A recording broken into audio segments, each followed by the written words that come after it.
चंद्रशेखर बावनकुळे बोलत आहेत, थेट जाऊयात.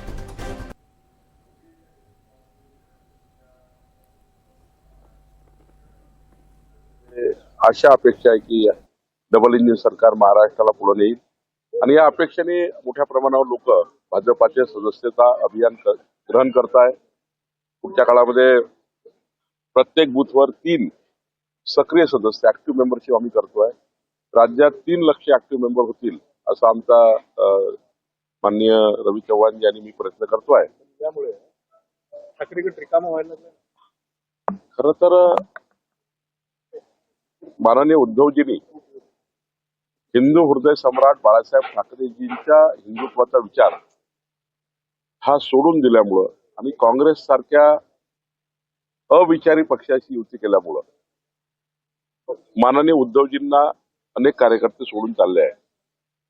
खरं तर उद्धवजींनी आपल्या मूळ भूमिकेशी कॉम्प्रोमाइज करायला नको होती, ती झाली आहे. आणि म्हणून खालचा कार्यकर्ता हा हिंदुत्वादी कार्यकर्ता आहे, तो हिंदुत्वादी विचाराचा आहे, हिंदू हृदय सम्राट बाळासाहेब ठाकरे यांच्या विचाराचा आहे. आणि त्यामुळे तो कार्यकर्ता आता उद्धवजी सोबत राहायला तयार राऊत म्हणाले की ठाकरे गट आता व्हेंटिलेटरवर आहे.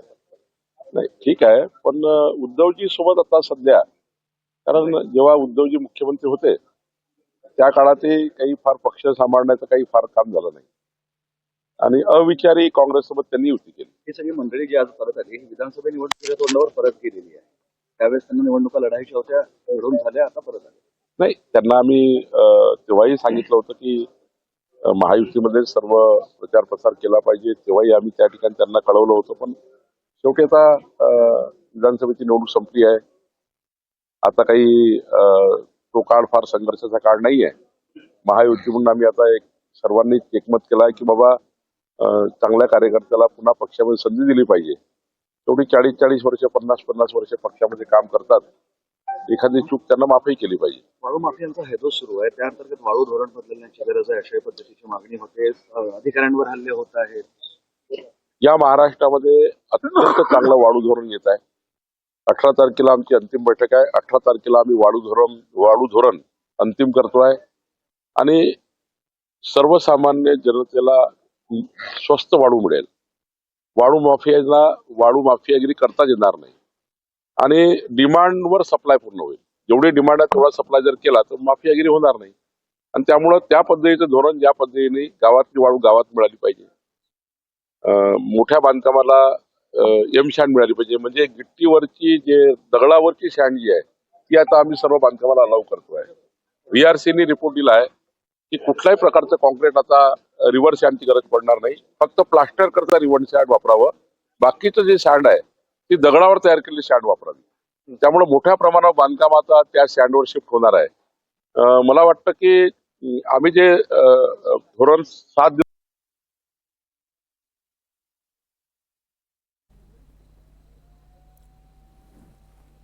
तर सुरेश बनकर यांचा भाजपमध्ये प्रवेश होणार आहे. सिल्लोडमध्ये चंद्रशेखर बावनकुळे यांच्या उपस्थितीमध्ये त्यांचा भाजपात प्रवेश होणार आहे आणि या सगळ्याच्या पार्श्वभूमीवर ते बोलत होते. 2 वर्ष लागतील हे स्ट्रीमलाईन व्हायला, एका दिवसात नाही होणार. पण 2 वर्षानंतर या राज्यामध्ये वाळू माफिया दिसणार नाही, कारण वाळू जेवढी उपलब्ध असणार आहे ती माफियागिरी करायची गरज पडणार. सुरेश दसांनी जमाईचा प्रयत्न केला होता, दोघांनाही एकत्र आणण्याचा प्रयत्न केला होता. कितपत यश आलंय तुम्हाला? नाही, तुम्ही समजावूनच घेत नाही. राज्याचा भारतीय जनता पार्टीचा अध्यक्ष म्हणून आमचे आमदार सुरेश धस हे ज्या भूमिकेवर आहे त्या भूमिकेला साजेशी आमचा पक्ष आणि माननीय देवेंद्रजींनी त्यांना पूर्ण पाठबळ दिलाय. संतोष देशमुखाच्या हत्या प्रकरणामध्ये ज्या पद्धतीच्या कारवाया सुरेश धसांनी ज्या ज्या इन्क्वायऱ्या मागितल्या सर्व इन्क्वायऱ्या माननीय देवेंद्रजींनी केलेल्या आहेत आणि दिलेल्या आहेत.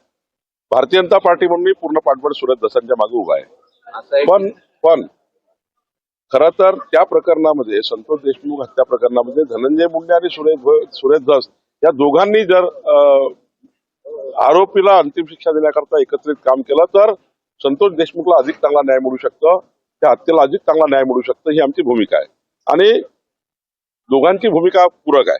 असं नाही की धनंजय मुंडेची भूमिका काही वेगळी आहे सुरेश धसाची. पण काही ठिकाणी मतभेद आहेत. सुरेश धसाने आपला मुद्दा पुढे नेला पाहिजे याकरता पार्टी यांच्या पाठीशी आहे. पण खरं तर या दोघांची काही ठिकाणी मतभेद आहेत. त्या मतभेदावर त्यांचं त्या ठिकाणी काम ते आपापल्या लेवलला काम करतायत. त्यामुळे आम्ही त्या ठिकाणी काही मध्यस्थी करायची फार गरज नाहीये. पण मला असं वाटतं की मनभेद असू नये. मनभेद हे राज्य पहिल्यापासून आम्ही विरोधी पार्टी जरी आहेत, आमचे इतर पक्ष या विरोधी पक्षातले आमचे मनभेद नाही आहे, मतभेद नक्की आहे. त्यामुळं मनभेद नसावे याकरता मी काही गोष्टी सांगितल्या आणि आपापल्या भूमिका ते पार पाडतील, आपापल्या भूमिकेवर ते कायम राहतील, ते बरोबर आहे. पण मनभेद नसावे, मतभेद असले तरी चालेल. होतंय का पण वर्कआउट होतंय हे सगळं? नाही, वर्कआउट काय, आम्ही एकदा भारतीय जनता पार्टीचे अध्यक्ष म्हणून मी त्यांना सुरेश धस माझ्याकडे जेवायला मी त्यांना बोललो, नंतर धनंजय मुंडे नाही बोलवलं. पण याच्यामध्ये काही असा पॉलिटिकल कॉम्प्रोमाइज करा, गळाभेट करा, हे करा ते करा असा काही इश्यू नव्हता.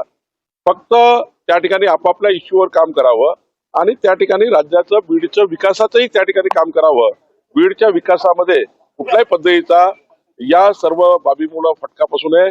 संतोष देशमुखाच्या हत्या प्रकरणाचे आरोपी हे जॉईंटली त्या ठिकाणी जर आपण मोहीम घेतली तर निश्चितपणे आरोपीला जी अपेक्षित शिक्षा आहे ती होईल. भाजपने शांत राहायला सांगितलं सुरेश दसांना या प्रकरणात. कोणी सांगितलं असं तुम्हाला? असे सूर आहे. काही शांत नाही सांगितलंय कोणी. सुरेश दसांनी आपली भूमिका योग्यपणे पार पाडताय. सुरेश दस आपल्या भूमिकेवर फर्म आहे. कोणी सुरेश दसाला असं म्हटलं नाही तुम्ही शांत बसा वगैरे, असं कधीच झालं नाहीये. आणि सुरेश दस अत्यंत चांगले प्रभावी नेते आहे, योग्य पद्धतीने प्रकरण हाताळतात आहे. कोणतेही शांत बसा असा कुठला आदेश नाही आहे आणि कुठला आदेश देण्याचं काही कारणही नाही आहे. कारण सुरेश दस एक सरपंचाच्या हत्येच्या विरुद्ध जी लढाई लढताय ती प्रभावी पण लढताय आणि मला विश्वास आहे की संतोष देशमुख प्रकरणात जे आरोपी आहेत त्याला सुरेश धस हे अंतिम फाशी देतपर्यंत लढत राहतील. त्याबद्दल कुणाची काही ना नाही आहे आणि कुणाचं काही प्रेशर नाही. टार्गेट महायुतीतलेच नेते आहेत ना. कुठलं टार्गेट आहे? आरोप करत आहे धनंजय मुंडेंवरही त्यांचे भरपूर आरोप आहेत. नाही, ठीक आहे ना, ते आरोप प्रत्यारोप होत असतील, तपास यंत्रणा निर्णय करतील. पण त्यामध्ये असं काही कोणी त्याच्यावर हे प्रेशर आहे वगैरे काही नाही आहे. तसंही आपली भूमिका योग्य पद्धतीने मांडतात आहे. माननीय धनंजय मुंडे बद्दल मी सांगितलं आहे कालात की अजितदादा एवढे प्रभावी आणि एवढे त्या ठिकाणी सक्षम आहे की त्यांना ज्याविषयी वाटेल की चूक आहे त्याविषयी निर्णय करतील. महानगरपालिकेच्या नाराज असल्याची चर्चा ते म्हणतात की मला मनाप्रमाणे काम करू दिले जात नाही, अशी त्यांनी भावना व्यक्त केली. भास्कर जाधवजी हे पहिल्यापासूनच कामाला प्राधान्य देणारे नेते आहेत. आता मला माहिती नाही त्यांनी का असं मला त्यांच्या भूमिका मला माहिती नाही, माझी काही त्या फार चर्चा झाली नाही आहे आणि तुम्ही सांगितलेलं काही मला त्यातलं माहिती नाही. पण भास्कर जाधव हे नेहमीच धडपड करणारे नेते आहेत आणि त्यांना जास्त काम केलेलं आवडतं. त्यांच्या पक्षात मला भूमिका पाहिजे. तिकडे आपल्याकडे आल्या काही सल्ला त्यांच्या नाही, मी काही असं बोललो नाही आणि मी काही सध्या असं बोलणार नाही. काही सल्ला आहे का? मी कसा सल्ला देईन? भास्कर जाधव सल्ला दिला की मी काही एवढं आले तर स्वागतच ना. नाही. असं आहे की आमच्या पक्षामध्ये कोणी जर आलं, मी कधी भास्कर जाधवला असं म्हणणार नाही, फोनही करणार नाही, कारण त्यांचा निर्णय त्यांनी घ्यायचा असतो. पण आमच्या पक्षात जर कोणी आता म्हटलं संघटन पर्वामध्ये आम्ही येतोय तर आम्ही त्यांना घेतो. पण आम्ही काही भास्कर जाधव बद्दल चर्चा नाही, त्यांच्याशी बोललो नाही. त्यांना त्या ठिकाणी कुठला निर्णय घ्यायचा त्यांनी त्यांचा निर्णय घ्यायचा आहे.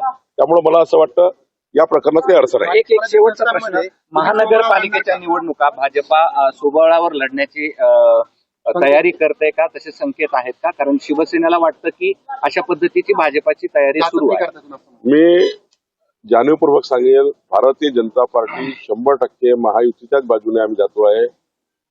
पण काही ठिकाणी स्थानिक लेवलला ह्या निवडणुका असल्यामुळं स्थानिक युनिटचाही विचार करू. शिवसेनेचं स्थानिक युनिट आहे, राष्ट्रवादीचं स्थानिक युनिट आहे, भाजपाचं युनिट आहे. शेवटी निवडणुका यांना लढायच्या स्थानिक युनिटला. त्यामुळे काही निर्णय त्यांच्याही मताने ऐकावे लागतील. पण भाजपाचा मूळ मुद्दा आहे की आम्ही महायुतीमध्येच पुढे जाणार. थँक्यू. हिंदुत्वाचा विचार सोडला, मूळ भूमिका सोडल्यामुळे कार्यकर्ते त्यांची साथ सोडत आहेत असं बावनकुळे यांनी म्हटलेलं आहे. त्यासोबतच सुरेश धस आणि धनंजय मुंडे यांच्या भेटी संदर्भात सुद्धा त्यांनी वक्तव्य केलेलं आहे. भाजप म्हणून सुरेश धस यांच्या पाठीशी आहे असंही त्यांनी स्पष्ट केलं आहे.